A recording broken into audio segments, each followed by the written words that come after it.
All right, my people, welcome back to our very channel. We have come with another information, and this will interest most of us who are saying and clamoring for the release of Mazi Nnamdi Kanu. Yes, Kanu's release top agenda as Obasanjo meets Ohanese leaders. Talk about the release of detained leader of indigenous people of Biafra, Mazi Nnamdi Kanu. Insecurity in the southeast region, among others, topped the agenda of the meeting held between former President Chief Olusegun Obasanjo and some leaders of Ohanese Ndibo worldwide.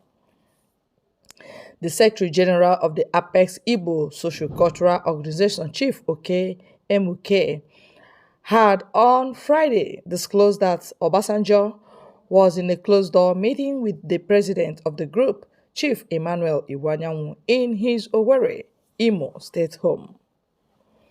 Emuke, in a statement made available on Saturday, noted that Obasanjo discussed issues of mutual interest with Ohanese chieftains at the meeting, which lasted several hours. He also described the meeting as very symbolic and crucial, adding that the deliberations were fruitful. He further noted that the outcome of the meeting would soon manifest and would be appreciated by Igbo people worldwide. The statement titled Issues of Mutual Interest were discussed.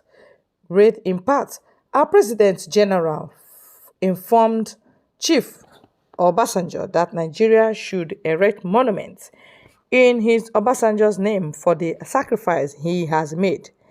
It recalled Obasanjo's role in ending the civil war with the slogan, "No victor, no vanquished." Iwuanyanwu lauded Obasanjo's patriotic and diplomatic initiatives as president that resulted in country's debt cancellation and his administration rejuvenation of the economy. He assured the former president that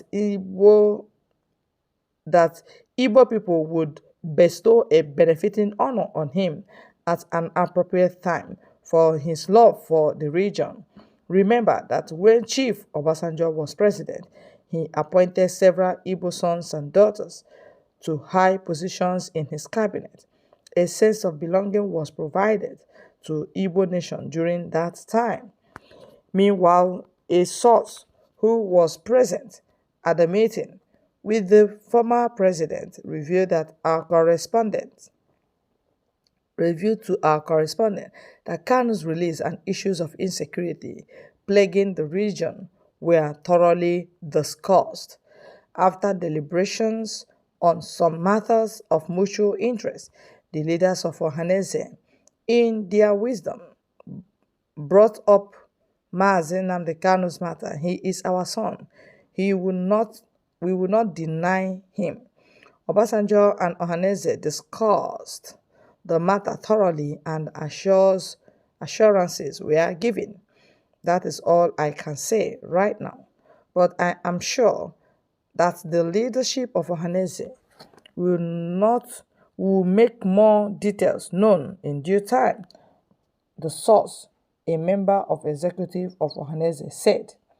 Our correspondent also learned that Obasanjo was accompanied on the visit by Asiwaju of Owo Kingdom, Otumba Oyewole Fashawe. Also at the meeting were some Igbo leaders and Ohanese chieftain, including Emuke, former Minister of Aviation, Ambassador Kema Chikwe, Bishop Sunday Onwaha of Methodist Church, Nigeria, former National Vice Chairman of the People's Democratic Party, East-Southeast, Chief Fidelis Ozichukwu, former Abia State Chairman of the Board of Trustees of the PDP, Chief Tony Okasanya. Iwuanyanwu has persistently called for an end to the alleged marginalization of the region and Kanu's unconditional release from detention. On Tuesday, June 29, 2021, the Attorney General of the Federation and the Minister of Justice Abubakar Malami announced in a press conference in Abuja that Kanu had been arrested. Oh my God! Okay, that's the story for another day. The next I was about to read, but I will not go ahead to read that. Well, they say Obasanjo visited the Iwuanyanwu in his hometown, in his family house, discussing the release of Nnamdi Kanu. Those people holding Nigeria at ransom or rampage, they will not allow the division of Nigeria. Yes, because they have oil blocks here and there. So the woto we are giving them is giving Obasanjo concern because he understands the Igbos who held Nigeria spellbound for 3 years. What they thought would have lasted for 3 months lasted for 3 years, and Igbos were not willing to surrender. So he came with a very diplomatic step, the no victor, no vanquish of a thing, and that is where we enter the problem we are facing now. The Fulanis takes over and they are giving woto to anybody, any group, any ethnic region they want at any given time.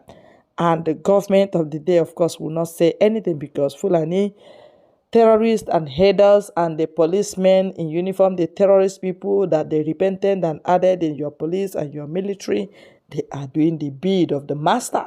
The haters of Igbos. Allow Igbos to go. This your peacemaking will not make sense. Release Nnamdi Kanu, he's just a freedom fighter.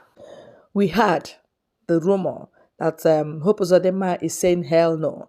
And that is the voice that Tinubu wants to obey. Hope Uzodinma, birds of the same feather, they flock together. These are criminals that don't allow anything money to fall off from their pockets. These are the leaders that have, destroyed everything for their own selfish reasons. These are the so-called leaders.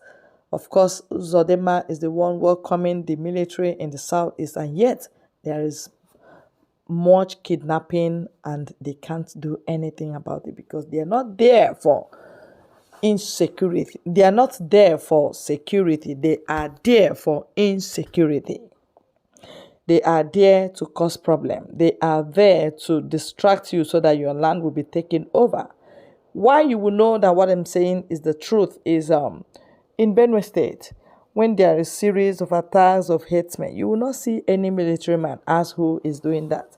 Even in that Jos that they killed over 150 people in a day, no military, no police will go close. That is the kind of security men they are talking about. And they still want you to maintain this status quo that is not working for you. Status quo of backwardness and foolishness. Britain is Erielonu Nine, from Obasanjo to all of you. Erielonu. The faster we divide, the better, because there's no love, I can say. There's no unity, everyone can say that. And there's no progress, everyone can say that. So it is not working. That name, Nigeria, is a scam and it's not working for you. It's not working for me. Allow Biafra to go. Allow Biafra to go. If you can maintain with your Fulani brothers, of course you are brothers, you are doing the same thing and you are enjoying yourselves. While some parts of Yoruba land is being taken over by these marauders, and yet Obasanjo says nothing. Some villages in Southwest have been taken over by Fulani. Obasanjo says nothing. In as much as it does not concern the oil blocks he has in the eastern region. Oh no, that is nonsense to them. All right? Well, Emmanuel Iwuanyanwu, whatever you are saying, remember that the youths have the final say. Because all of you are old-aged people. Yes, you are old-aged people and your days are few. So don't decide the future for the youths. That is being selfish. You guys are being very selfish and greedy as well. I just want you to please ponder on this. I may be sounding awkward to you, but I'm making sense. I know. I am speaking the minds of millions of the Igbos. I know that. So please drop your comments on the comment section, and then I will attend to you. Thank you.